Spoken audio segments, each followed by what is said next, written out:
নবীজি সাল্লাল্লাহু আলাইহি ওয়াসাল্লাম কান্না, পুরা মজমার সাহাবীদের কান্নার রোল পড়ে গেল। আল্লাহর নবী বলতেছেন, ও দাহিয়া, মানুষ কি এত নিষ্ঠুর হয় কিভাবে রে দাহিয়া? আমি তো কল্পনা করতে পারি না মানুষ এত খারাপ হয় কিভাবে। আমার তো মনে সাই দেয় না মানুষের মনে এত পাথর হয় কিভাবে। ছোট শিশু, ছোট বাচ্চা দেখলে তো অপরিচিত লোকেরও মায়া লাগে।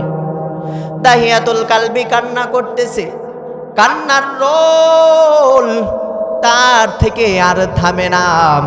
দাহিয়াতুল কালবি চিৎকার করে কান্না করতেছে, ও নবীজি আমার, এই জন্য তো আমার ঘুম হয় না, এই জন্যই তো আপনার কাছে আমি এসেছি রে নবী।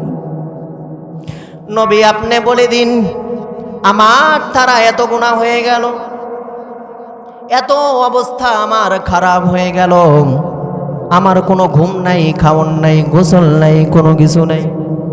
এখন আমি নবী কি করতে পারি? আমাকে একটা সমাধান দেন। আমার মনটা একটু সাই দিল না। আমি পাথর মেরে মেরে, বালি চাপা দিয়ে আমার মেয়ের থেকে আমি বিদায়। যখনও আমার মেয়ে আমাকে বাসায় আব্বু আব্বু বলে ডাকতো, তখন আমার সব সময় ওই আব্বু আব্বু ডাক আমার কানের ভিতরে ভেসে যায়, আমার কোনো ঘুম হয় না। ও নবীজি আমার, আমি যখন মেয়েকে দাফন করে রওয়ানা, তখনও যেন বালির ভিতর থেকে আব্বু আব্বু ডাক শোনা যায়। ও নবী আমার, আপনি বলে দিন, এখান থেকে আল্লাহ কি আমাকে এত বড় গুনাহ থেকে মাফ করবে নাকি? নবীজি হাউমাউ করে কান্না করে, সাহাবায়ে কেরাম কান্না করে। নবীজি বলে, ও দাহিয়া, তুমি যত বড়ই গুনাহ করো না কেন রে দাহিয়া, আমার মনটা তো মানে না, এত বড় গুনাহ কিভাবে করলাম? ওই যুগটা কতই না খারাপ ছিল। আল্লাহর নবী বলেন, তোমার কোনো টেনশন নাই, তোমার কোনো চিন্তা নাই, তুমি যত বুড়ো গুনাহ করেছো না কেন, তুমি মুসলমান হওয়ার কারণে আল্লাহ তাআলা তোমার সকল গুনাহ মাফ করে দিয়েছে। বলেন সুবহানাল্লাহ। আল্লাহুম্মা সাল্লি আলা মুহাম্মাদিন ওয়া আলা আলি মুহাম্মাদ কামা সাল্লাইতা আলা ইব্রাহিম ওয়া আলা আলি ইব্রাহিম ইন্নাকা হামিদুম মাজিদ। আল্লাহুম্মা বারিক আলা মুহাম্মাদিন ওয়া আলা আলি মুহাম্মাদ কামা বারাকতা আলা ইব্রাহিম ওয়া আলা আলি ইব্রাহিম ইন্নাকা হামিদুম মাজিদ। निगाहे मोमिन से तू बदल जाती है तकदीर,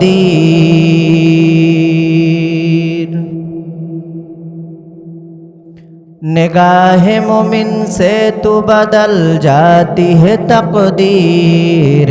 बंदा की कुव्वत नहीं कुदरत का इशारा, ए बंदा की कुव्वत नहीं कुदरत का इशारा।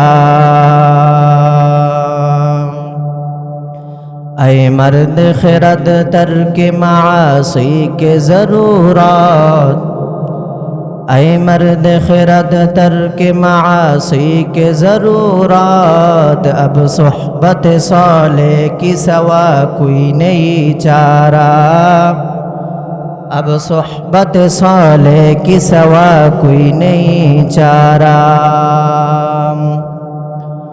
मकबूल तो है, शाज है, काबिल तो बहुत है, मकबूल तो है शाज है काबिल तो बहुत है आईना के मनंदे तू नहीं दिल तो बहुत है आईना के मनंदे तू नहीं दिल तो बहुत है।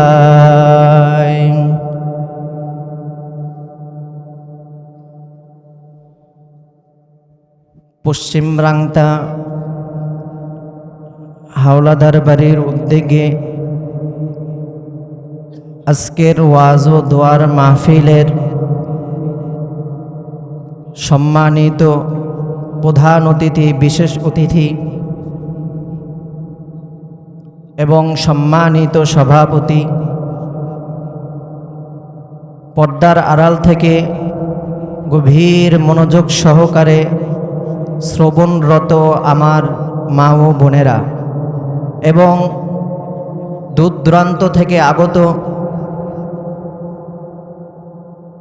আমার বাবার বয়সী বাবারা, দাদার বয়সী দাদারা এবং আমার কলিজার টুকরার যুবক ভাইয়েরা, সকলকে জানাই আন্তরিক মোবারকবাদ।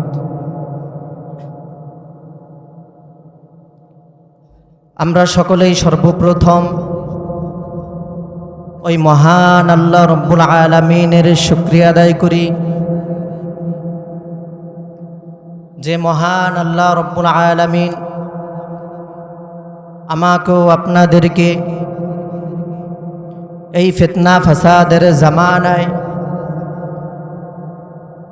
বিভিন্ন দুনিয়াবি গুনাহের কাজ থেকে হেফাজত করে, রক্ষা করে, মুক্ত রেখে, ভালোবেসে, মোহাব্বত করে হাদিসের ভাষ্য অনুযায়ী জান্নাতের বাগানে আগে আগে আসার ও বসার, কিছু কথা বলা ও কিছু কথা শোনার জন্য তৌফিক দান করলেন। এই জন্যই সকলেই আমরা অন্তরাজ থেকে উচ্চ স্বরে, উচ্চ কণ্ঠে ওই মহান আল্লাহ রব্বুল আলামিনের শুকরিয়া আদায় করি, সকলেই বলি আলহামদুলিল্লাহ। আমি আপনাদের সম্মুখে কুরআনুল কারীম থেকে ছোট্ট একখানা আয়াতে কারিমা তেলাওয়াত করেছি এবং হযরতে মুহাম্মদ সাল্লাল্লাহু আলাইহি ওয়াসাল্লামের অসংখ্য হাদিস মোবারক থেকে ছোট্ট একখানা হাদিস মোবারক তেলাওয়াত করেছি। আপনারা যদি ধৈর্য সহকারে বসে আমার জন্য দোয়া করতে থাকেন, এই আয়াত এবং হাদিস মোবারক সামনে রেখে সংক্ষিপ্ত আকারে কিছু কথা বলে বিদায় নেব। ওয়ামা তৌফিকি ইল্লা বিল্লাহ। আমি আপনাদের সম্মুখে যে আয়াতে কারিমা তেলাওয়াত করেছি, সেই আয়াতে কারিমা এবং হাদিস মোবারক এই আলোচনায় যাওয়ার আগেই আমি ভূমিকা স্বরূপ আপনাদের সম্মুখে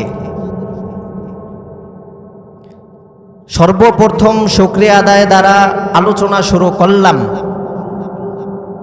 এই শুকরিয়া আদায় কেন করলাম? শুকরিয়া আদায় করার অনেক কারণ রয়েছে, এর মধ্যে শুধু দুইটা কারণ আপনাদের সম্মুখে আলোচনা করব। এক নাম্বার কারণ, আল্লাহ পাক রব্বুল আলামিন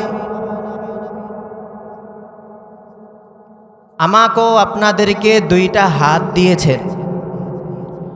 আল্লাহ পাক রব্বুল আলামিন আমাকেও আপনাদেরকে দুইটা চক্ষু দিয়েছেন। আল্লাহ পাক রব্বুল আলামিন আমাকেও আপনাকে দুটি পা দিয়েছেন। এই দুনিয়ার বুকে অনেক মানুষ আছে, হাত আছে কিন্তু লড়াচড়া করতে পারে না। পা আছে, চলতে পারে না, চক্ষু আছে কিন্তু দৃষ্টিশক্তি নেই। এরকম আছে না নাই? চোখ দুটো দেখতে অনেক সুন্দর, আপনি দেখলে মনে হবে সে চোখে দেখতে পায়, কিন্তু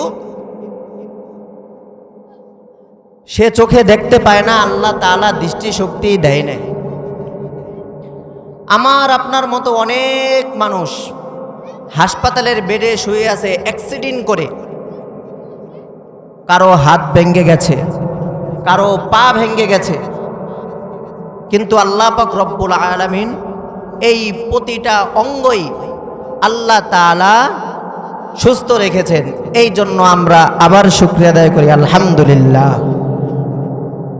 এ হলো 1 নাম্বার কারণ। 2 নাম্বার কারণ,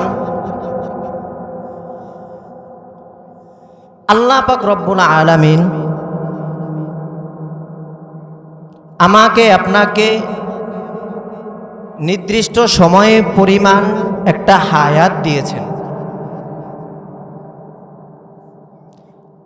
কারো 1 বছর, কারো 6 মাস, কারো জন্মের সাথে সাথেই, কারো 60 বছর, কারো 70 বছর, কারো বা 100 বছর, কারো 100-র ঊর্ধ্বে।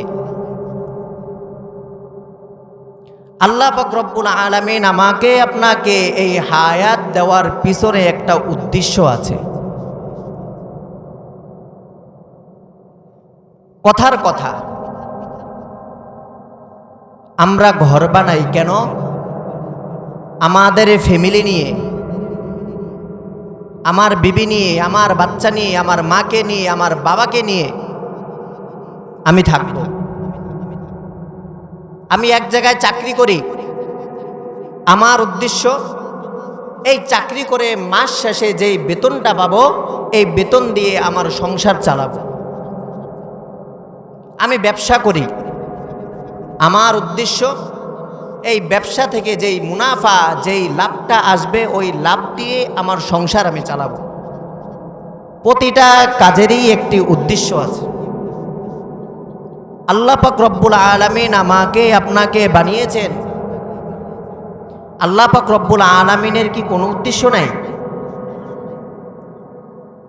আল্লাহ পাক রব্বুল আলামিনের উদ্দেশ্য আল্লাহ তাআলাই বলে দিয়েছেন, ওয়ামা খালাকতুল জিন্না ওয়াল ইনসা ইল্লা লিয়াবুদুন।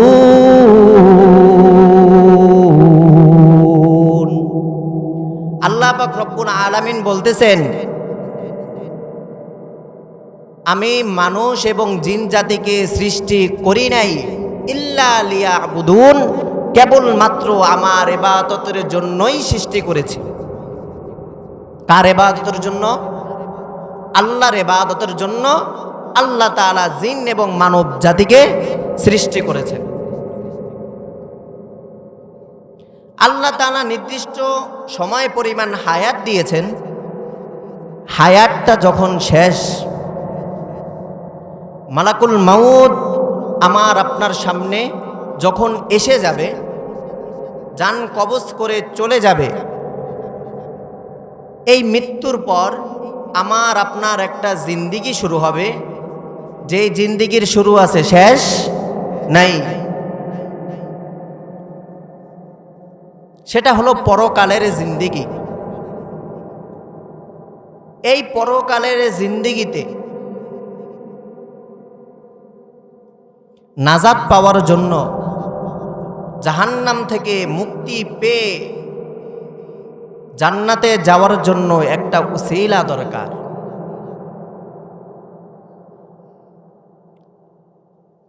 একটি হাদিস বললে সুন্দরভাবে বুঝবেন।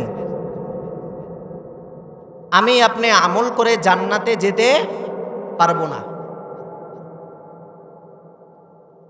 ঘটনাটা অনেকেই শুনেছেন। আল্লাহর নবী সাল্লাল্লাহু আলাইহি ওয়াসাল্লাম বলেন,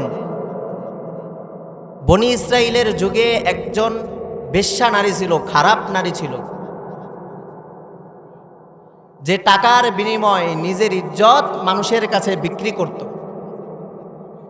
নাউজুবিল্লাহি মিন যালিক। হঠাৎ করে একদিন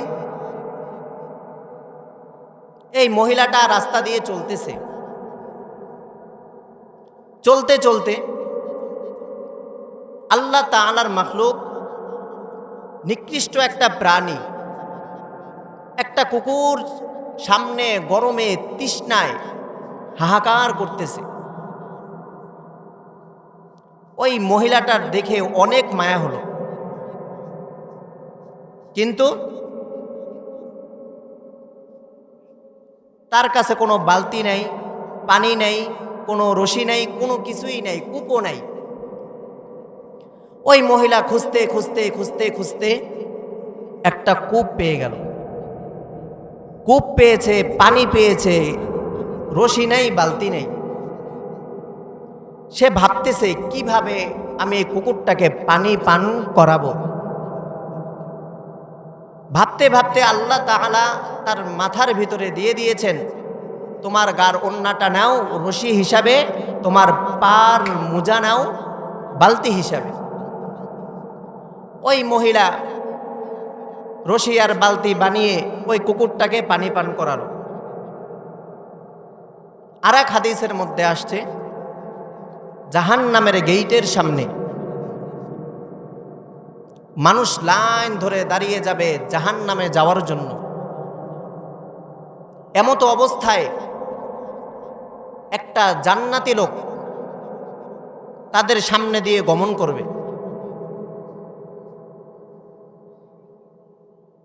তখন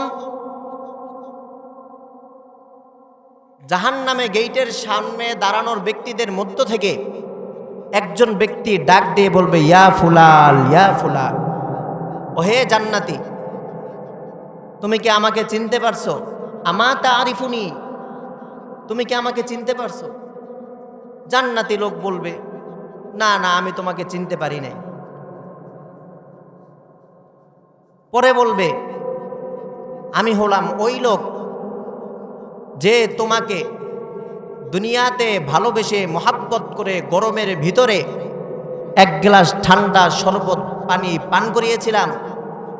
তুমি দেখোনি এই আমলটা আল্লাহ তাআলার কাছে পেশ করে আল্লাহ তাআলা আমাকে মাফ করে নাকি?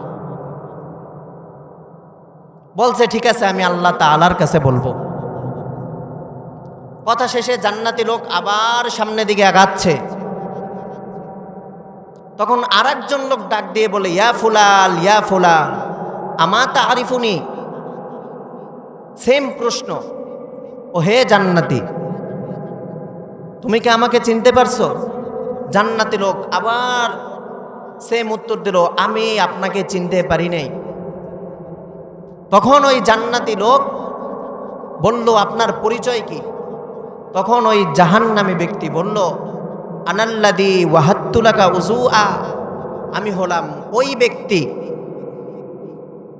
যে তোমার নামাজের সময় হয়ে গিয়েছিল, তুমি কোনো পানি পাও নাই, আমি তোমাকে এক বদনা, এক লৌটা পানি দিয়েছিলাম তোমাকে ওযু করার জন্য। ওই পানি দিয়ে ওযু করে তুমি নামাজ কায়েম করেছো। এখন তো তুমি জান্নাতে চলে যাচ্ছ। এখন দেখো আল্লাহ তাআলার কাছে আমার এই আমলটা পেশ করে আল্লাহ তাআলা এই উসিলায় আমাকে মাফ করে নাকি? তখন ওই জান্নাতি লোক বলল, ঠিক আছে, আমি আল্লাহ তাআলার কাছে বলে দেখব।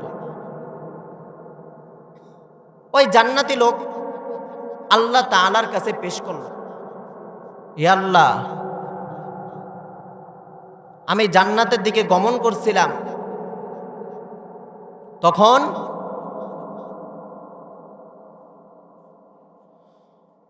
তোমার বান্দা জাহান্নামের গেইটের সামনে দাঁড়ানো আমাকে এরকম এরকম বলল, পুরা ঘটনাটা বলল। তখন আল্লাহ তাআলা বলল, ওই দুইজনকে ওই জাহান্নামের গেইটের সামনে থেকে নিয়ে তুমি এই দুইজন সহ জান্নাতের ভিতরে চলে যাও। বলেন সুবহানাল্লাহ। ঘটনাক্রমে ওই মহিলাও মারা গেল। ওই মহিলা যখন মারা গেল, তখন আল্লাহ তাআলার কাছে এই আমলটা কুকুরকে পানি পান করানো, এই আমলটা এত পছন্দ হয়েছে, আল্লাহ তাআলা এই আমলের উসিলায় তার জিন্দেগির সকল গুনাহ মাফ করে দিয়ে জান্নাতবাসী করে দিয়েছে। বলেন সুবহানাল্লাহ। এখন আপনাদের কাছে প্রশ্ন, আমি আপনাদের সম্মুখে যেই দুইটা হাদিস বললাম, কুকুরকে পানি পান করানোর উসিলায়, এক গ্লাস ঠান্ডা শরবত পান করানোর উসিলায়, এক লৌটা এক বদনা পানি দিয়ে ওযু করার জন্য, এই উসিলায় আল্লাহ তাআলা যদি এই সকলকে মাফ করতে পারে, তাহলে আমি আপনি এত শীতের ভিতরে এত কষ্ট করে আল্লাহ তাআলার মুহাব্বতে, আল্লাহর নবীর প্রেমে, এই কনকনে শীতের ভিতরে আমরা লেপের তলে থাকতে পারতাম, কিন্তু লেপের তলে, কম্বলের তলে ফ্যামিলির সাথে আড্ডা না দিয়ে, বন্ধু বান্ধবের সাথে আড্ডা না দিয়ে আমরা এখানে এসে গেছি, বসে গেছি। এই উসিলায় কি আল্লাহ তাআলা আমাকে আপনাকে মাফ করতে পারে না? এই জন্য আমরা সকলে আবার শুকরিয়া আদায় করি, আলহামদুলিল্লাহ।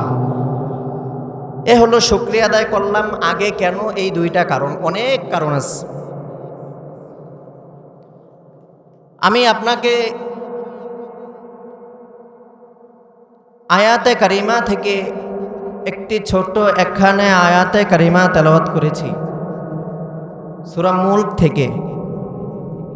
আল্লাহ তাআলা বলেন, আল্লাযী খালাকাল মাউত ওয়াল হায়াতা লিয়াবলুয়াকুম আইয়ুকুম আহসানু আমালা। আল্লাহ হলেন তিনি যিনি মৃত্যুকে সৃষ্টি করলেন, ওয়াল হায়াত, এবং জীবনকে সৃষ্টি করলেন। আল্লাহ তাআলা মৃত্যুর কথা আগে বললেন, জীবনের কথা পরে বললেন। আমাদের দৃষ্টিতে মৃত্যু আগে না হায়াত আগে? বলুন বলুন, মৃত্যু আগে না হায়াত আগে? আপনারা কি জানেন না পিছনের লোক? বলেন বলেন, মৃত্যু আগে না হায়াত আগে? আরো জোরে, আলসামি ছাড়েন, এখানে আসছেন কিছু নিয়ে যাওয়ার চেষ্টা করেন। মৃত্যু আগে না হায়াত আগে? হায়াত আগে।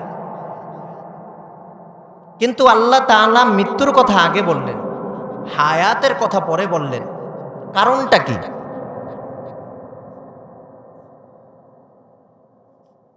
আল্লাহ তাআলার প্রতিটা কথা, প্রতিটা বাক্য ভিন্ন ভিন্ন উদ্দেশ্য আল্লাহ তাআলা দিয়েছেন। আল্লাহ তাআলা মৃত্যুর কথা আগে বলেছেন, হায়াতের কথা পরে বলেছেন, এমনি এমনিই না।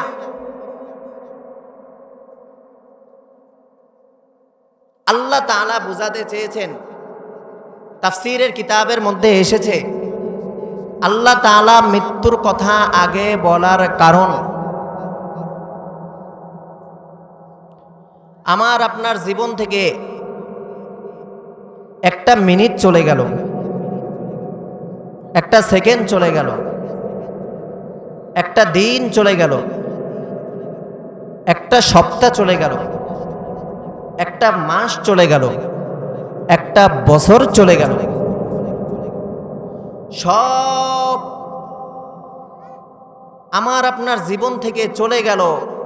আমার বয়স 1, 2, 3, 4, 5, 6, 7, 8, 9, 10, এই যত আপনার বয়স বাড়ছে, আপনার হায়াত কিন্তু বাড়তেছে না। আপনার জীবন থেকে একটা সেকেন্ড চলে গেল, আপনার হায়াত থেকে একটা সেকেন্ড কমে গেল। আপনার জীবন থেকে একটা ঘন্টা চলে গেল, আপনার হায়াত থেকে একটা ঘন্টা চলে গেল। আপনার জীবন থেকে একটা দিন চলে গেল, আপনার হায়াত থেকে একটা দিন কমে গেল।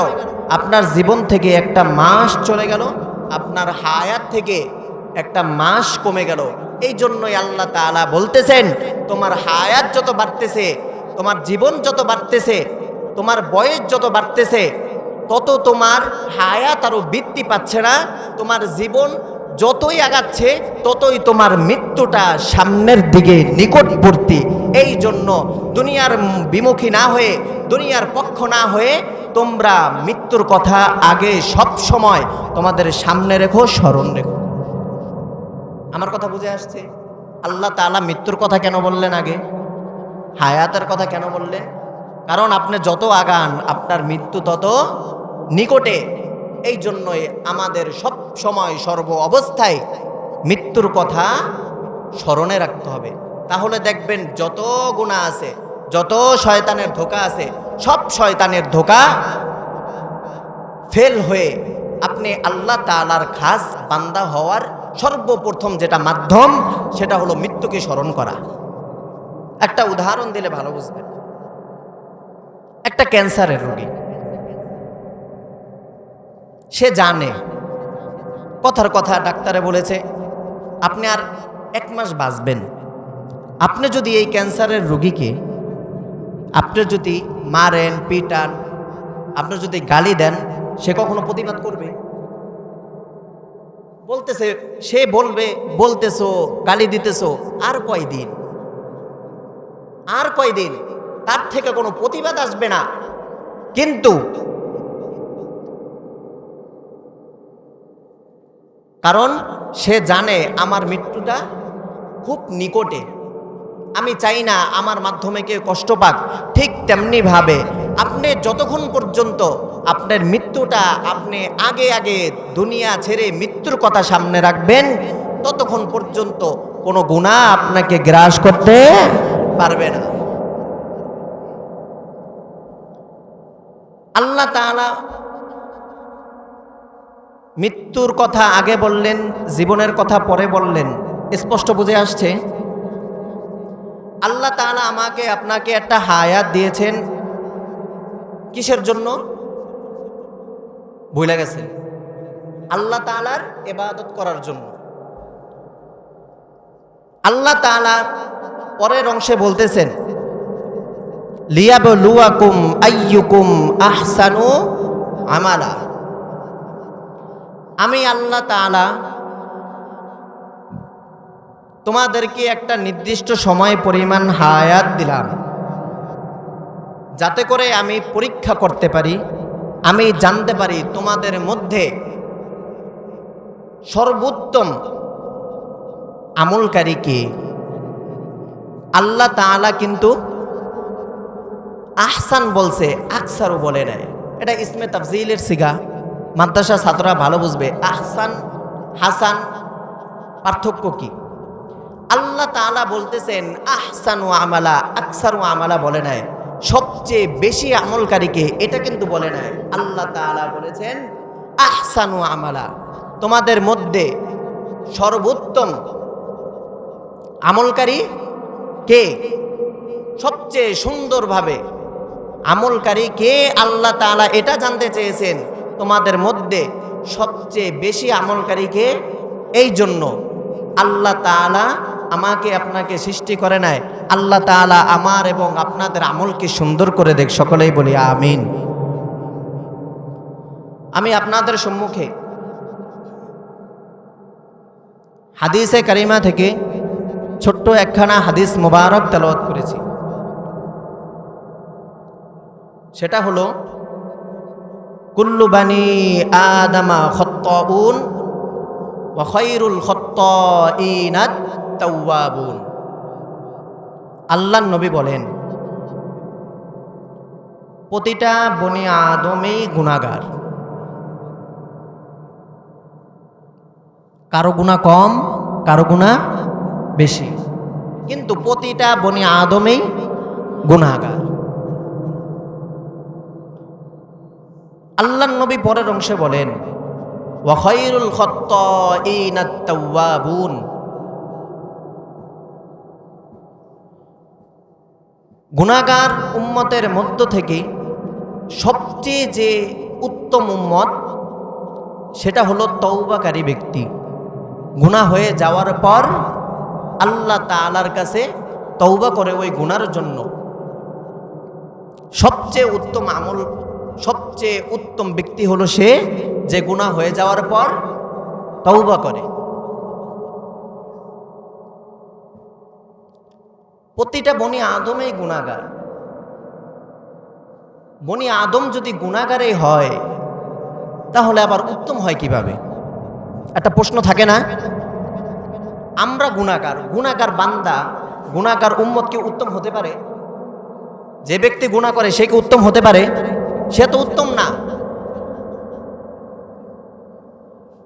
কেন উত্তম?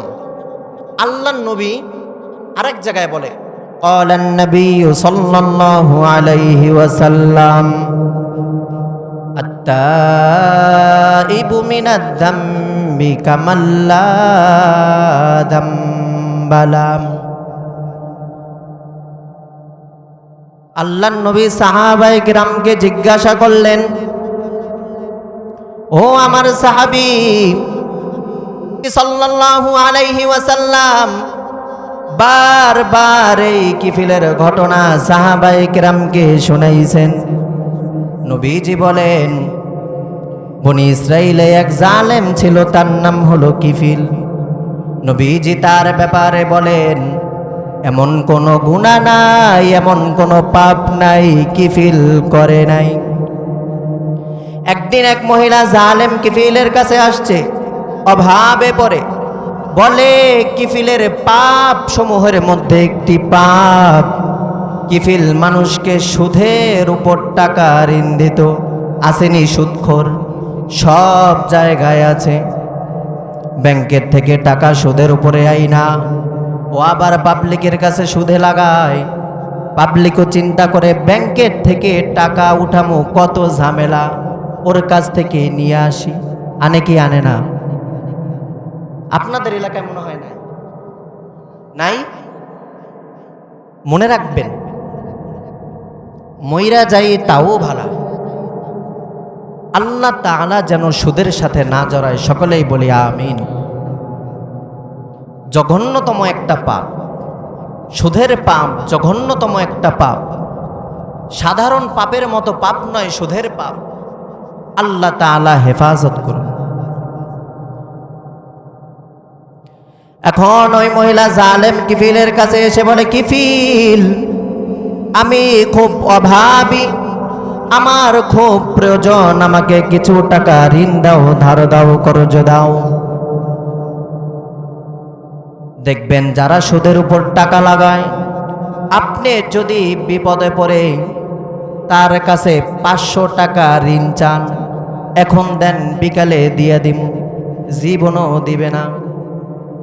অপর দিক থেকে আর একটা লোককে পাঠাবেন পিছন দিয়া, বলবেন ওর কাছ থেকে সুদের উপর 10,000 টাকা এনে দে। ওই লোকটা গিয়ে বলবে, চাচা আমার লাভের উপরে কিছু টাকা প্রয়োজন। বলবে কত টাকা প্রয়োজন? বলবে 10,000 টাকার প্রয়োজন। দেখবেন কোমর থেকে টাকার বান্ডিল বের করে বলবে, এই নে, আরো লাগলে আরো দিমু। কিন্তু একজন লোক গিয়ে বলবে, স্যার আমাকে 500 টাকা দেন, এখন দেন, বিকালে দিয়ে দেবো, মেয়ের জন্য ওষুধ কেনা লাগবে। দেখবেন মুখটা এমন একটা ভাব করবে, আপনার মনে বলবে, আপনার কাছে যদি টাকা থাকে, আপনার কাছে যাই থাকুক না কেন, আপনার মনে বলবে এটাও তাকে দিয়ে আসি।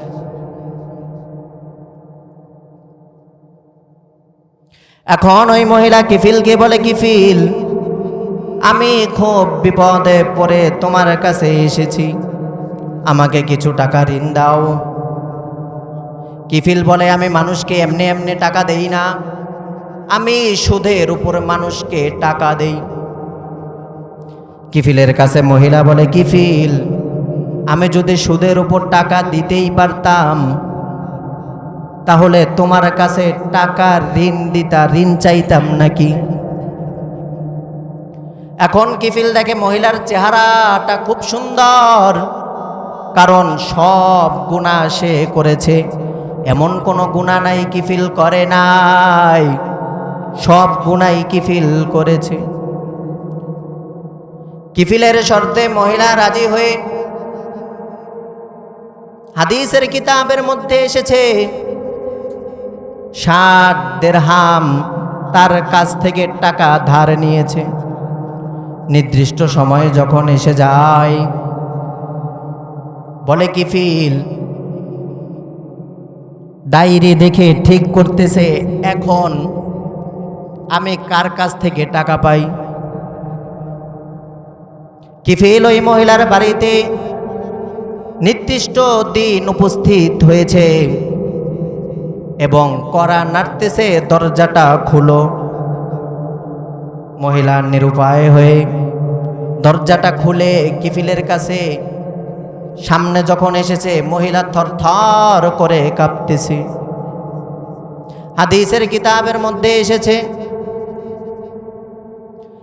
একেবারে জিনার শেষ অবস্থায় চলে গিয়েছে। ওই মহিলার উভয় উরুর উপর কিফিল বসে রয়েছে।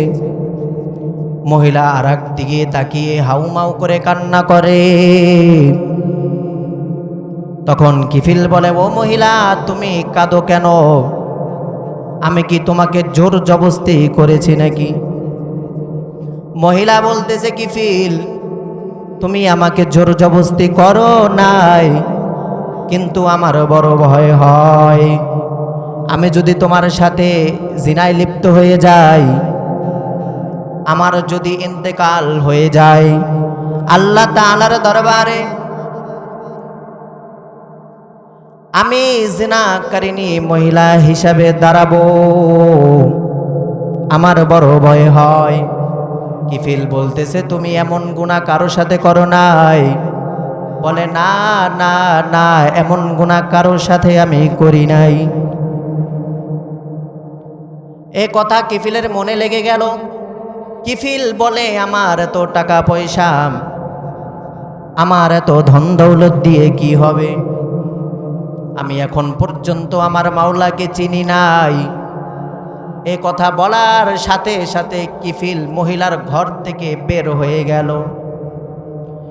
বের হয়ে তার বাড়ির দিকে চলে গেল। বালিশের সাথে মাথা লাগায় আর চিন্তা করে, আমার কি হবে যদি আমি মারা যাই? আমার কি হালত হবে? আল্লাহ তাআলার কাছে আমি কি জবাব দিব? কিফিল ভাবতে ভাবতে ইন্তেকাল হয়ে যায় ঘটনাক্রমে ওই রাতেই। যখন ইন্তেকাল হয়ে যায়, পরের দিন সকালে ঘোষণা হয়ে যায় কিফিল আর নাই, এই দুনিয়ার বুকে কিফিল আর বেঁচে নাই। যখন কোনো জালেম আমার আপনার থেকে বিদায় নেয়, আমরা কি খুশি হই নাকি? খুশি হই না? আপনার উপরে জুলুম করছে, আপনি খুশি হন না? থাক, আপনারা অনেক ভালো মানুষ, বোঝা গেল, বোঝা গেল ভালো মানুষ হয়ে গেল। যখন কিফিল দুনিয়ার বুক থেকে চলে গেল, মানুষের আনন্দ আর ধরে রাখা যায় না। পুরা দেশে ছড়িয়ে গেল, কিফিল আর নাই, জালেম কিফিল আর নাই। এমত অবস্থায় আল্লাহ তাআলা গায়বী ভাবে কিফিলের দরওয়াজার উপর লিখে দিল, কদ গফারাল্লাহু লিল কিফিল। আল্লাহ তাআলা লিখে দিলেন, তোমরা কিফিলকে জালেম কেউই বলো না, কারণ আমি আল্লাহ কিফিলের সব গুনাহকে ক্ষমা করে দিয়েছি। বলেন সুবহানাল্লাহ।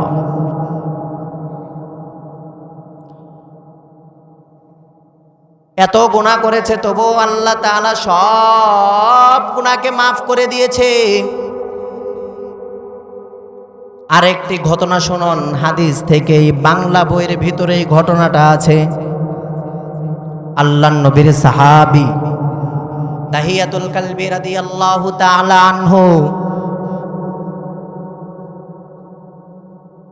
আল্লাহর নবীর মজমা এসে হাউমাউ করে কান্না করে। দাহিয়াতুল কালবি,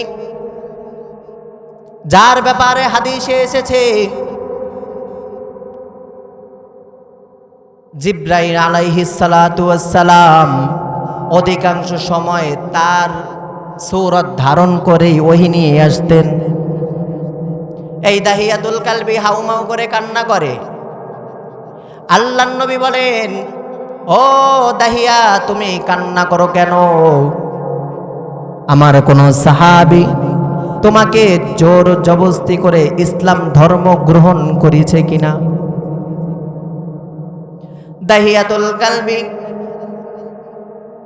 আল্লাহর নবীকে বলে, ইয়া রাসূলুল্লাহ, ইয়া হাবিবাল্লাহ, আমাকে কেউ জোর জবরদস্তি করে ইসলাম ধর্ম গ্রহণ করায় নাই, আমি নিজ ইচ্ছায় ইসলাম ধর্ম গ্রহণ করেছি। আল্লাহর নবী বলে, তাহলে তুমি কাঁদো কেন? দাহিয়াতুল কালবি রাদিয়াল্লাহু তাআলা আনহু বলে, আমি তো মুসলমান হয়ে গেলাম, কিন্তু আমার একটা পাপ, আমার একটা গুনার কথা আমি ভুলতে পারি না। আমি যখন রাস্তা দিয়ে হাঁটি আমার মনে পড়ে যায়, আমি যখন ঘুমাই আমার মনে পড়ে যায়, আমি যখন বসে থাকি আমার এই গুনার কথা মনে পড়ে যায়। আল্লাহর নবী বলে, ও দাহিয়া, এমন কি গুনাহ তোমার যেই গুনার কারণে তুমি শান্তিতে বাঁচতে পারতেছো না? দাহিয়াতুল কালবি রাদিয়াল্লাহু তাআলা আনহু বলে, ইয়া রাসূলুল্লাহ, আমার জামানায়, যেটাকে জাহিলিয়াতের যুগ বলা হতো, এই জামানায় মহিলাকে কেউ সহ্য করতে পারতো না, কোনো মেয়ে সন্তান সহ্য করতে পারতো না।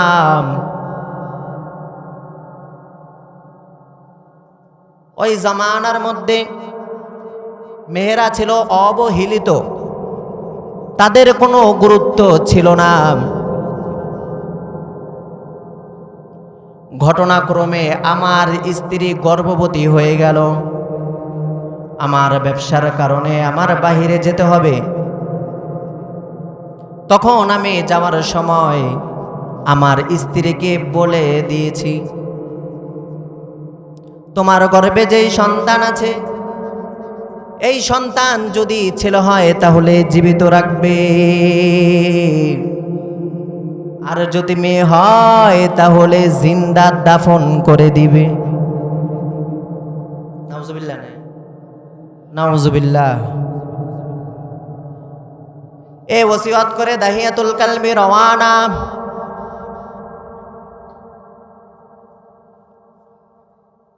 ঘটনাক্রমে তার স্ত্রী তার সন্তানকে ভূমিষ্ঠ করল, তার সন্তান হয়েছে মেয়ে। মা কি পারে তার সন্তানকে মেরে ফেলতে? এটা কি সম্ভব?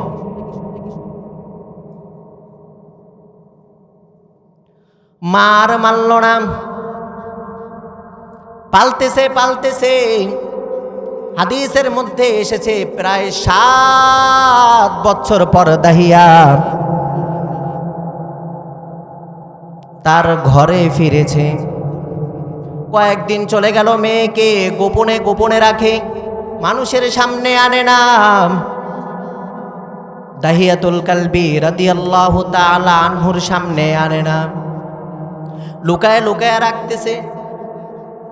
হঠাৎ তার স্ত্রীর মাথায় একটা চিন্তা আসলো, অন্যর মেয়েকে দাফন করেছে, নিজের মেয়েকে তো করে নাই। মনে হয় তার প্রতি মায়া জমে গেছে। এখন মনে হয় তার মেয়েকে কোনো কিছু বলবে না। দাহিয়াতুল কালবি রাদিয়াল্লাহু তাআলা আনহুর সামনে তার মেয়েকে পেশ করা হলো। তার মেয়ে এসে বলতেছে আব্বু আব্বু বলে ডাকে। তার মেয়েটা এত সুন্দর, দাহিয়াতুল কালবি রাদিয়াল্লাহু তাআলা আনহুর মতোই সুন্দর। তার মেয়েকে কোনো কিছু করল না। হঠাৎ করে মানুষগুলো তার প্রতি ক্ষিপ্ত হয়ে গেল, বলতেছে তাকে সমাজ থেকে বয়কট করা হবে। কেন কেন কেন? তার কোনো অপরাধ মানুষ তো পায় না। তিনি সম্ভ্রান্ত একজন লোক ছিলেন, তিনি প্রসিদ্ধ একজন লোক ছিলেন। তার জ্ঞান, তার সৌন্দর্য, তার আচার আচরণ সব ওই আরবের বুকে শ্রেষ্ঠ ছিল। তার অপরাধ একটাই, তার মেয়ে সন্তান কেন সে এখনো জীবিত রাখলো? হঠাৎ করে মানুষের প্রবলনে পড়ে চিন্তা করতেছে, আমার মেয়েকে আমি আর জীবিত রাখবো না, তাকে মেরে ফেলবো। এ চিন্তা করার সাথে সাথে তার বিবির কাছে এসে বলে, বিবি, তোমার মেয়েকে তুমি সাজিয়ে দাও, তার নানা বাড়ি থেকে ঘুরে আসি। মাও চিন্তা করতেছে, কতদিন হয়ে গেছে নানা বাড়ি যায় না, মনে হয় তার প্রতি একটা মায়া জমে গেছে। সুন্দরভাবে সাজিয়ে গুছিয়ে তার বাবার হাতে তুলে দেয়। দাহিয়াতুল কালবি রাদিয়াল্লাহু তাআলা আনহু নিয়ে রওয়ানা। জঙ্গলের পাশে গিয়েছে, কোন রেওয়ায়াতে মরুভূমিতে গিয়েছে, দুইটা রেওয়ায়াতেই আছে। যখন মরুভূমিতে গেল তখন বলতেছে, বাবা, এটা আমার নানা বাড়ির রাস্তা না।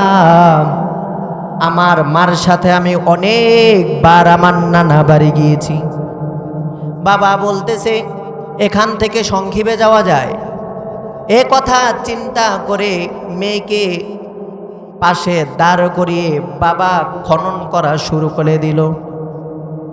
খনন করতে করতে যখন খনন শেষ পর্যায়ে, তখন মেয়েকে বলতেছে, দেখো তো কতটুকু গর্ত হয়েছে। যখন মেয়ে উকি মেরে দেখতেছে, উকি মারার সাথে সাথে দাহিয়াতুল কালবি তার মেয়েকে ধাক্কা মেলে ফেলে দিয়েছে। ধাক্কা মেরে ফেলে দিয়েছে। তখন মেয়ে হাউমাউ করে চিৎকার, বাবা, আমি বুঝে গিয়েছি তুমি কেন আমাকে এখানে এনেছো। তুমি তো আমাকে বাঁচতে দিবা না, এটা তো আমি ভালোভাবে বুঝে গিয়েছি। বাবা বাবা বলে চিৎকার করে, তোমাকে জীবনে বাবা বলে পরিচয় দিব না। আমার জানটা ভিক্ষা দাও, জীবনে তোমাকে বাবা বাবা বলে ডাকবো না, তোমাকে জীবনে আমি খুঁজবো না, আমার জানটা ভিক্ষা দাও। কিন্তু তার মনটা তো পাথর হয়ে গিয়েছে, কোনো মায়া হলো না। এই ঘটনা চলতেছে চলতেছে, হঠাৎ করে যখন দেখি বারবার চিৎকার, তখন সাইড থেকে একটা পাথর তার মেয়ের মাথার উপরে মারল। রক্ত ঝরতেছে, রক্ত ঝরতেছে। নবীজি সাল্লাল্লাহু আলাইহি ওয়াসাল্লাম কান্না, পুরা মজমার সাহাবীদের কান্নার রোল পড়ে গেল। আল্লাহর নবী বলতেছেন, ও দাহিয়া, মানুষ কি এত নিষ্ঠুর হয় কিভাবে রে দাহিয়া? আমি তো কল্পনা করতে পারি না মানুষ এত খারাপ হয় কিভাবে। আমার তো মনে সাই দেয় না, মানুষের মনে এত পাথর হয় কিভাবে। ছোট শিশু, ছোট বাচ্চা দেখলে তো অপরিচিত লোকেরও মায়া লাগে। দাহিয়াতুল কালবি কান্না করতেছে, কান্নার রোল তার থেকে আর থামে না। দাহিয়াতুল কালবি চিৎকার করে কান্না করতেছে, ও নবীজি আমার, এই জন্য তো আমার ঘুম হয় না, এই জন্যই তো আপনার কাছে আমি এসেছি রে নবী। নবী, আপনি বলে দিন, আমার দ্বারা এত গুনাহ হয়ে গেল, এত অবস্থা আমার খারাপ হয়ে গেল, আমার কোনো ঘুম নাই, খাওয়ান নাই, গোসল নাই, কোনো কিছু নাই। এখন আমি নবী কি করতে পারি? আমাকে একটা সমাধান দেন। আমার মনটা একটু সাই দিল না। আমি পাথর মেরে মেরে বালি চাপা দিয়ে আমার মেয়ের থেকে আমি বিদায়। যখনও আমার মেয়ে আমাকে বাসায় আব্বু আব্বু বলে ডাকতো, তখন আমার সব সময় ওই আব্বু আব্বু ডাক আমার কানের ভিতরে ভেসে যায়। আমার কোনো ঘুম হয় না। ও নবীজি আমার, আমি যখন মেয়েকে দাফন করে রওয়ানা, তখনও যেন বালির ভিতর থেকে আব্বু আব্বু ডাক শোনা যায়। ও নবী আমার, আপনি বলে দিন, এখান থেকে আল্লাহ কি আমাকে এত বড় গুনাহ থেকে মাফ করবে নাকি? নবীজি হাউমাউ করে কান্না করে, সাহাবায়ে কেরাম কান্না করে। নবীজি বলে, ও দাহিয়া, তুমি যত বড়ই গুনাহ করো না কেন রে দাহিয়া, আমার মনটা তো মানে না। এত বড় গুনাহ কিভাবে করলাম? ওই যুগটা কতই না খারাপ ছিল। আল্লাহর নবী বলেন, তোমার কোনো টেনশন নাই, তোমার কোনো চিন্তা নাই। তুমি যত বুড়ো গুনাহ করেছো না কেন, তুমি মুসলমান হওয়ার কারণে আল্লাহ তাআলা তোমার সকল গুনাহ মাফ করে দিয়েছে। বলেন সুবহানাল্লাহ। ওর থেকে বড় গুনাহ আমি আপনি তো করিনি, করছি? এর থেকে নিকৃষ্টতম গুনাহ আমি আপনি করছি? করি নাই। এই জন্য আমরা আজ থেকে আল্লাহ তাআলার কাছে তওবা করি। আল্লাহ তাআলা আপনার নাফরমানি জীবনে যতই করলাম, আর জীবনে আপনার নাফরমানি করব না। এই জন্য সকলেই একবার আমার সাথে সাথে পড়ুন, আস্তাগফিরুল্লাহ আস্তাগফিরুল্লাহ আস্তাগফিরুল্লাহ রাব্বি। পড়েন পড়েন, আস্তাগফিরুল্লাহ রাব্বি মিন কুল্লি যামবি ওয়া আতুবু ইলাইহি। এই জন্য বাবা সকলেই নিয়ত করি, জীবনে পিছনে যা কিছু করছি না করছি সব কিছু থেকে আল্লাহ তাআলার কাছে তওবা, আর জীবনে কোনোদিন কোনো গুনাহ করব না। এতক্ষণের আলোচনায় আপনারা কি বুঝলেন?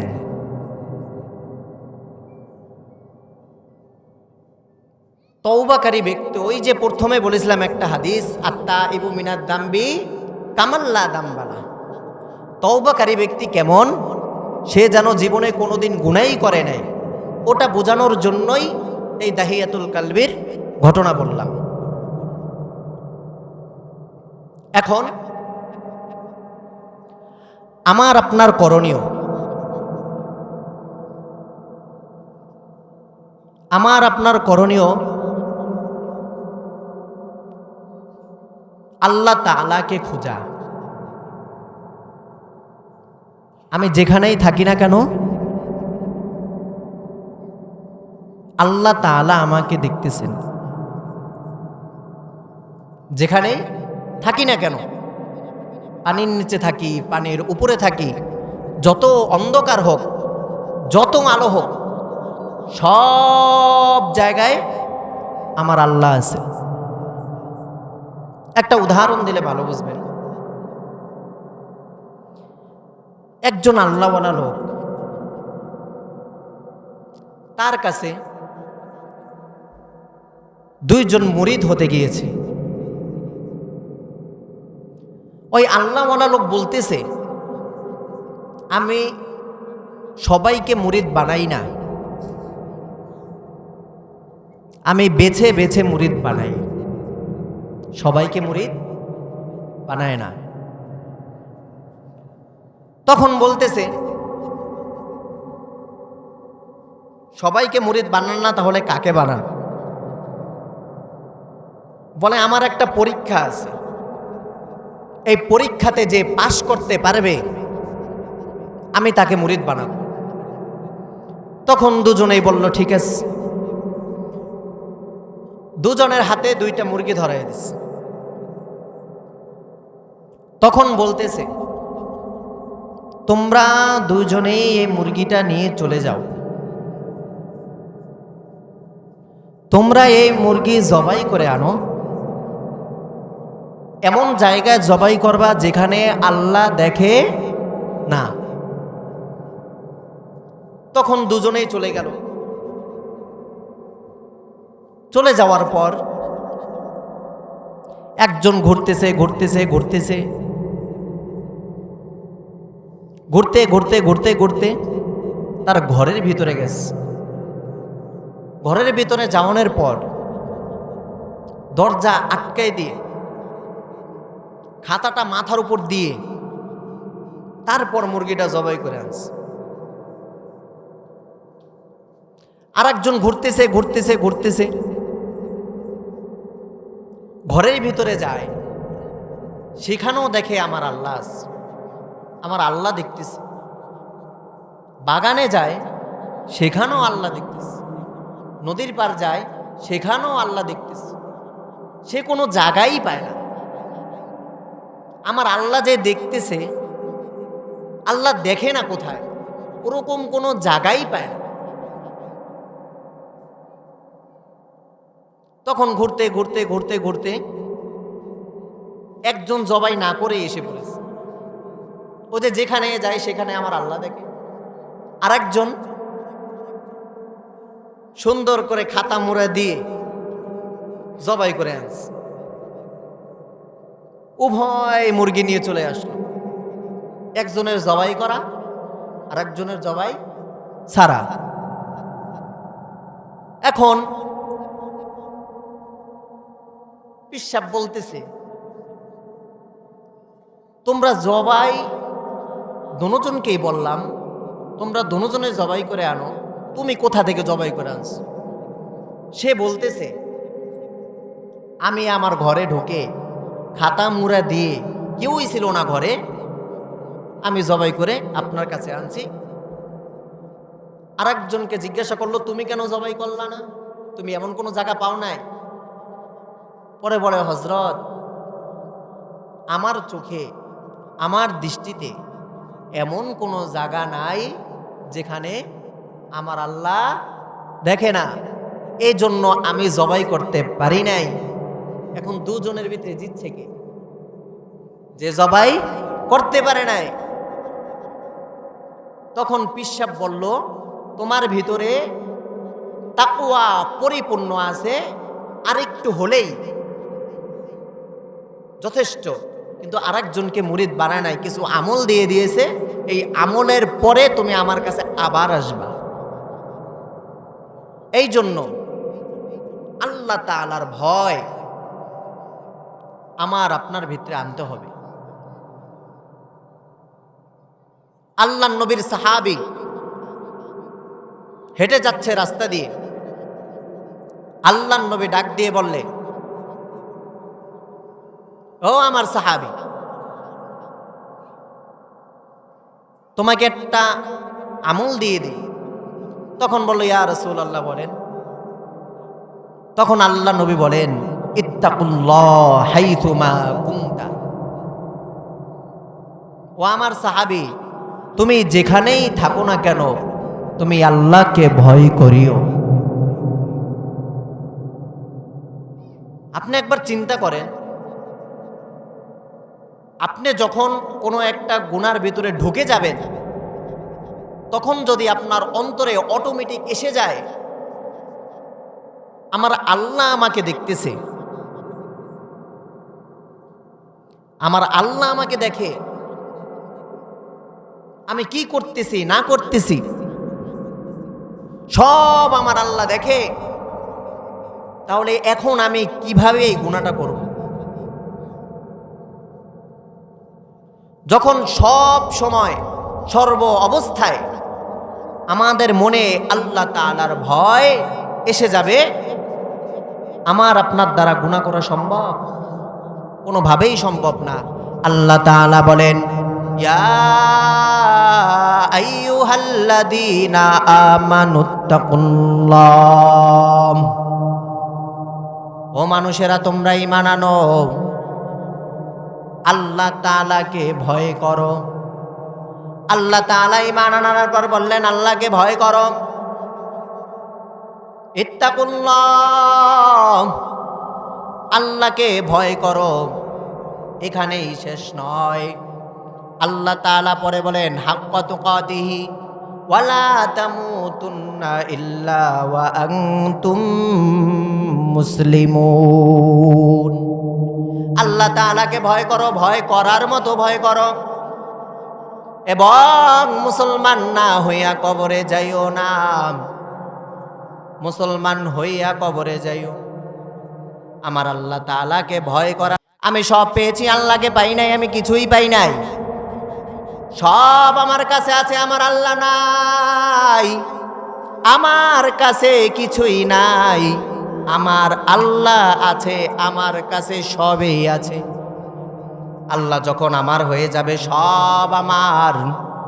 আল্লাহ যখন আমার হবে না, কোনো কিছুই আমার না। ইব্রাহিম দৌড়াচ্ছে দৌড়াচ্ছে, আমার আল্লাহ কই? ইব্রাহিম দৌড়ায়, আমার আল্লাহ কই? দৌড়াতে দৌড়াতে জঙ্গলের ভিতরে চলে গেল। তার পাশেই একজন বসা ছিল, একজন মুরব্বী, অনেক বছর যাবত আল্লাহ তাআলার ইবাদত করে। ওই মুরব্বী বলল, ইব্রাহিম তুমি দূরে সরে বসো। বলখের বাদশা ইব্রাহিম দূরে সরে যায়। তাকে কোনো ডিস্টার্ব করলো না, কোনো জ্বালাতন করলো না। পরের দিন সকালবেলা আসমান থেকে খাবার এসে যায়। আসমান থেকে যখন খাবার এসে যায়, তখন ওই মুরব্বী তার দস্তরখানার দিকে তাকায়। দস্তরখানার দিকে তাকিয়ে তাকিয়ে দেখে, আমার দস্তরখানায় যে রূপ খানা আছে, তার দস্তরখানায় আরো ভিআইপি খানা। ওই মুরব্বী বলতেছে, আল্লাহ এত বছর যাবত তোমার ইবাদত করলাম, এত বছর যাবত তোমার ধ্যানে মগ্ন হলাম। এই ইব্রাহিম কেবল মাত্র দস্তরখানায় এসে বসেছে, ইবাদতের মুসল্লায় এখন বসেছে, ইবাদতের মুসল্লায় কেবল মাত্র বসলো, কিন্তু আমার থেকে ভিআইপি ভাবে তুমি তাকে দেখছো, আমার থেকে স্পেশাল ভাবে দেখছো।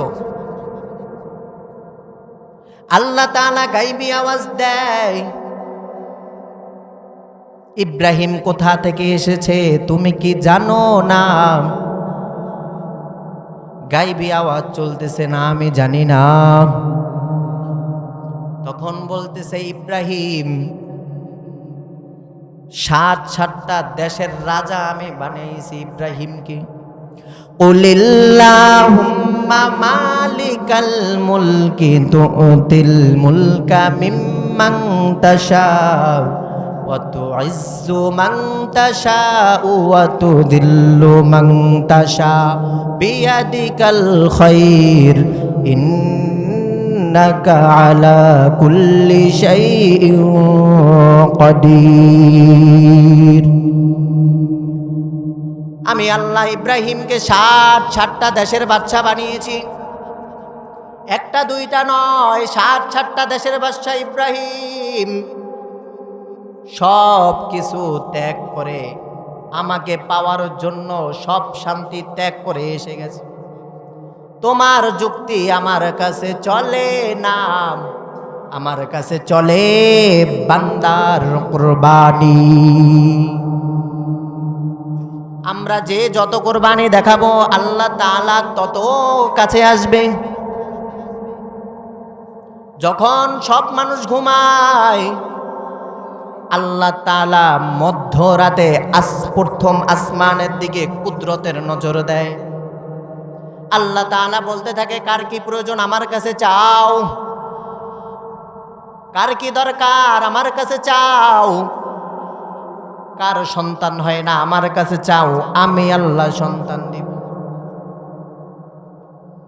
কার কোন কিছু দরকার আমার কাছে চাও, তুমি বিপদে পড়েছো আমি আল্লাহর কাছে চাও, আমি আল্লাহ তোমাকে বিপদ থেকে রক্ষা করব।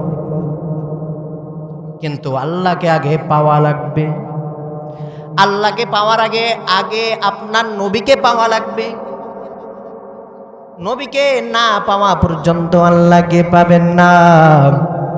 আগে নবীকে পাওয়া লাগবে। আপনি দুনিয়া থেকে বদ আমল নিয়ে যান, নেক আমল নিয়ে যান। আপনি যদি নবীর সাথে জান্নাতে থাকতে যান, নবীর সুন্নতকে আঁকড়িয়ে ধরতে হবে। আল্লাহর নবী বলেন, মান আহাব্বা সুন্নতি ফাকাদ আহাব্বানি ওয়া মান আহাব্বানি কানা মাই ফিল জান্নাহ। যে ব্যক্তি আমাকে মোহাব্বত করতে চায় সে আমার সুন্নতকে আগে মোহাব্বত করবে। যে আমার সুন্নতকে মোহাব্বত করে সে আমাকেই মোহাব্বত করবে। যে আমাকে মোহাব্বত করবে সে আমার সাথেই জান্নাতে থাকবে। বলেন সুবহানাল্লাহ। এই জন্য নবীজির তরিকা আমার আপনার মধ্যে আনতে হবে।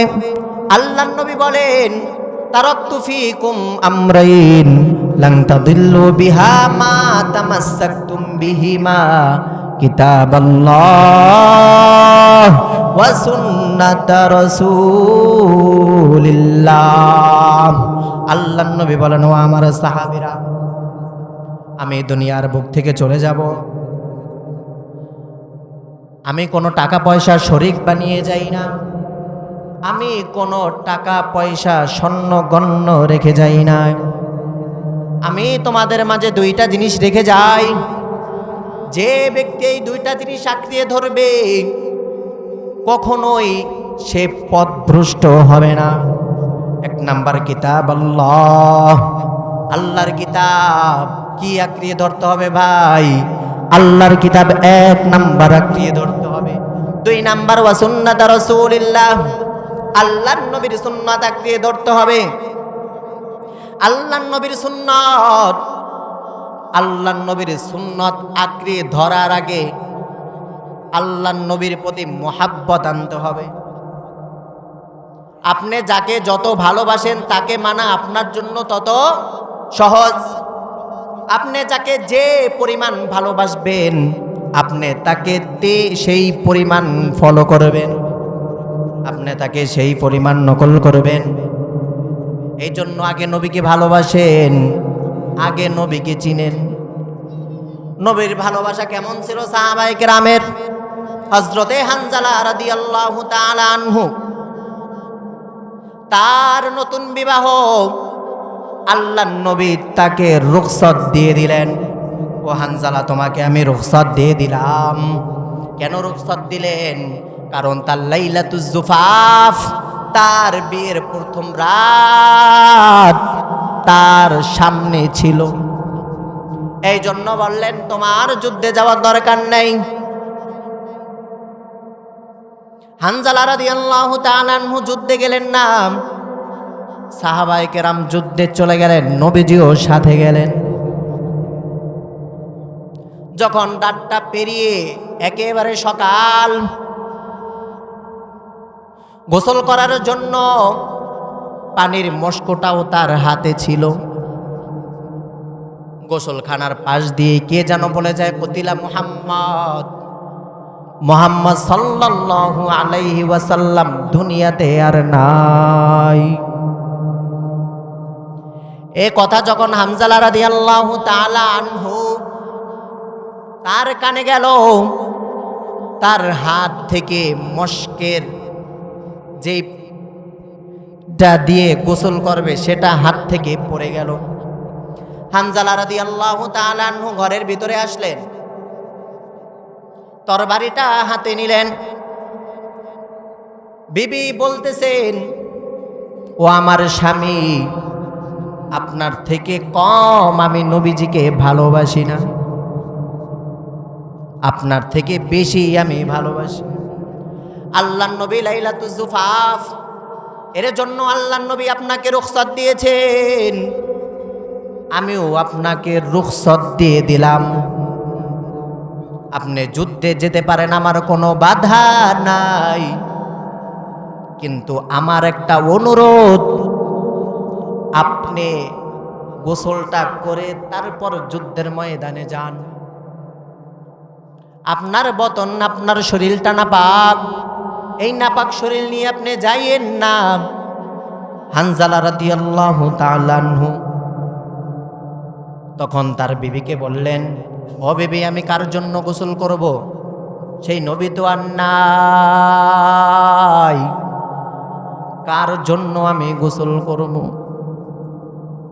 হানজালা রাদিয়াল্লাহু তাআলা আনহু যুদ্ধের ময়দানে অগ্রসর হচ্ছেন, জীবন দিয়ে যুদ্ধ করে। যুদ্ধ করতে করতে এক সময় হানজালা শহীদ হয়ে গেলেন। দুনিয়ার বুকে হানজালাও নাই। আল্লাহর নবীর ঘোষণা, এই যুদ্ধের মধ্যে যারা শহীদ হয়েছে তাদেরকে কোনো দাফন দিবে না, তাদেরকে দাফন দিবে না, মানি তাদেরকে গোসল দিয়ে দাফন দিবে না।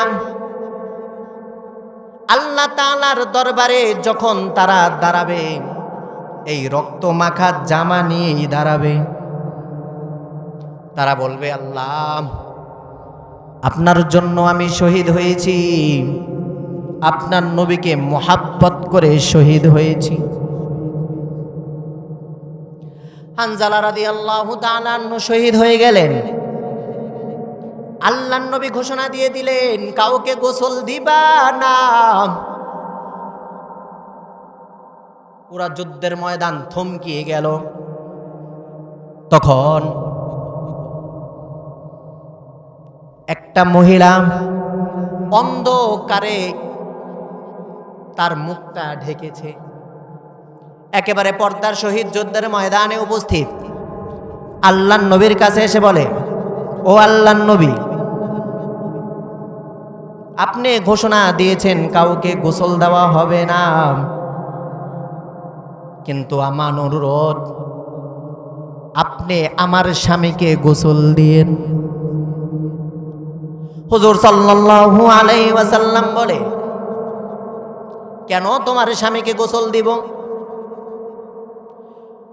হানজালা রাদিয়াল্লাহু তাআলা আনহুর বিবি বলেন, আমার স্বামীকে আপনি এই জন্য গোসল দিবেন না, এই জন্য শুধু গোসল ছাড়া আপনি আমার স্বামীকে দাফন করেন না, কারণ সে আমার সাথে রাত্র যাপন করেছে, সে গোসলটা করতে পারে নাই।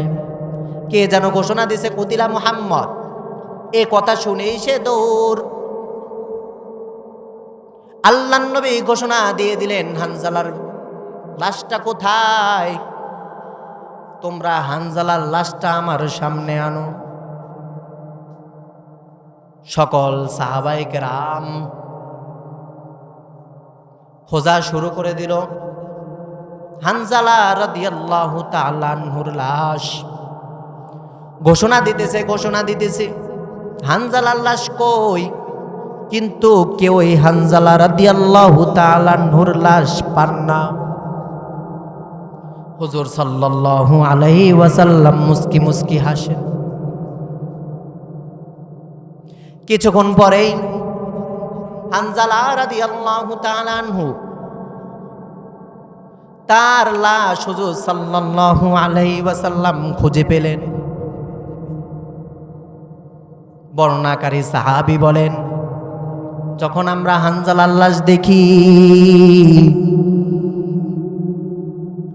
তখন দেখি মানুষ গোসল থেকে বের হওয়ার পর যেই পানিটা ঝরতে থাকে হানজালার শরীর থেকে সেই পানিটা ঝরতেছে। বলেন সুবহানাল্লাহ। হুজুর সাল্লাল্লাহু আলাইহি ওয়াসাল্লামকে প্রশ্ন করলেন, ইয়া রাসূলুল্লাহ, ইয়া হাবিবাল্লাহ, এই পানিটা কিসের পানি? আমরা তো বুঝি নাই, আমরা তো হানজালাকে গোসল দেই নাই, কোন সাহাবীও গোসল দেয় নাই। আল্লাহর নবী বলেন, তোমরা গোসল দাও নাই, এটা তো দুনিয়ার কোনো পানি না, এটা তো তোমরা কেউ গোসল দাও নাই। এই গোসলটা দিয়েছে ফেরেশতারা। আল্লাহু আকবার। এই গোসলটা দিয়েছে ফেরেশতারা। আল্লাহর রাসূলের প্রতি মুহাব্বত, ফেরেশতাদের গোসল হানজালা পায়, কিন্তু আমার আপনার কপাল পোড়া। আল্লাহর নবীকে ভালোবেসেছেন পাহাড়, আল্লাহর নবীকে ভালোবেসেছেন মরা খেজুর গাছ। আমি আপনি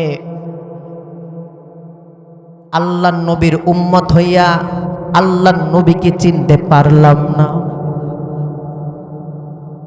কিন্তু খেজুর গাছ ঠিকই চিনেছে। আল্লাহর নবীর সাহাবী দেখতেছে আল্লাহর নবী একটা মরা খেজুর গাছের পিছনে পিঠ লাগিয়ে খুতবা দেয়। আল্লাহর নবীর সাহাবী বললেন, ইয়া রাসূলুল্লাহ, ইয়া হাবিবাল্লাহ, আমি আপনাকে একটা কাঠের মেম্বার বানিয়ে দেই। আল্লাহর নবী বলেন, ঠিক আছে, তুমি মেম্বার বানিয়ে দাও, একটা মেহরাব তুমি বানিয়ে দাও, কোনো সমস্যা নাই। ওই সাহাবী আল্লাহর নবীর জন্য মেহরাব বানিয়ে নিয়ে আসলেন। আল্লাহর নবীর সাহাবী মেহরাব বানিয়ে নিয়ে আসলেন।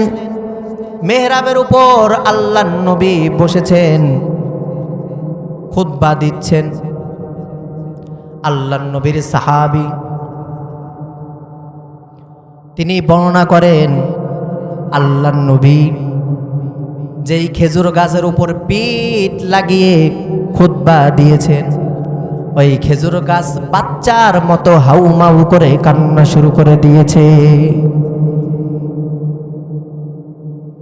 আমি আপনি নবীর উম্মত হইয়া কি করলাম?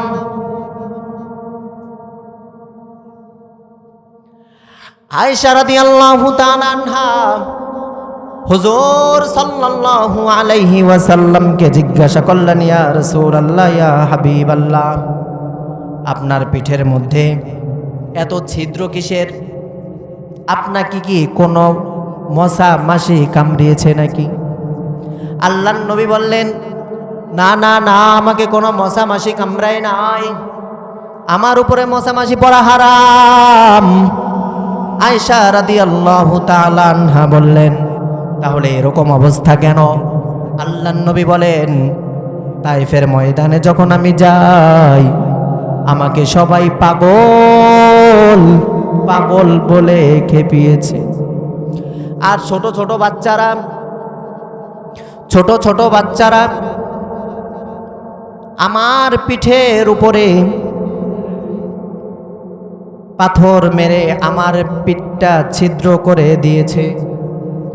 সংক্ষিপ্ত আকারে শুনেন, আল্লাহর নবী যদি আমাকে আপনাকে প্রশ্ন করে, ইয়া রাসূলুল্লাহ, ইয়া হাবিবাল্লাহ, আপনার পিঠে এত ছিদ্র কেন? আল্লাহর নবী যদি আমাকে আপনাকে প্রশ্ন করে যে আমি উহুদের ময়দানে, তাইফের ময়দানে তোমার জন্য কত কুরবানি করেছি, তোমার জন্য কত কুরবানি করেছি ও আমার উম্মত, তোমার কি একটু মায়া হয় নাই? তুমি কিভাবে আমার সুন্নতকে জবাই করলাম? তুমি কিভাবে আমার সুন্নতকে ত্যাগ করলা? কিভাবে আজান শোনার পর মসজিদে না এসে পারলা? আমার নবীর কথা কি তোমার একটু মনে হয় নাই? তোমার জন্য কত মার খেয়েছি, তোমার জন্য কত ত্যাগ করেছি, আমার কথা কি একটু মনে হয় নাই? তুমি কিভাবে আমার সুন্নতকে জবাই করলা? এই জন্যই সকলেই আমরা আল্লাহর নবীর সুন্নত তরিকায়, আল্লাহর নবীর তরিকায় আমাদের জীবন, আমাদের যৌবন, আমাদের হায়াত সবকিছুই আল্লাহর নবীর জন্য, আল্লাহ তাআলার সন্তুষ্টির জন্য। সামনে যত হায়াত আল্লাহ তাআলা আমাকে আপনাকে দিবেন, অর্থাৎ যেই পরিমাণ হায়াত আমার আপনার জন্য সামনে বরাদ্দ আছে, আল্লাহ তাআলা আল্লাহর নবীর তরিকা মতো চলার মতো তৌফিক দান করুন। সকলেই বলি আমিন।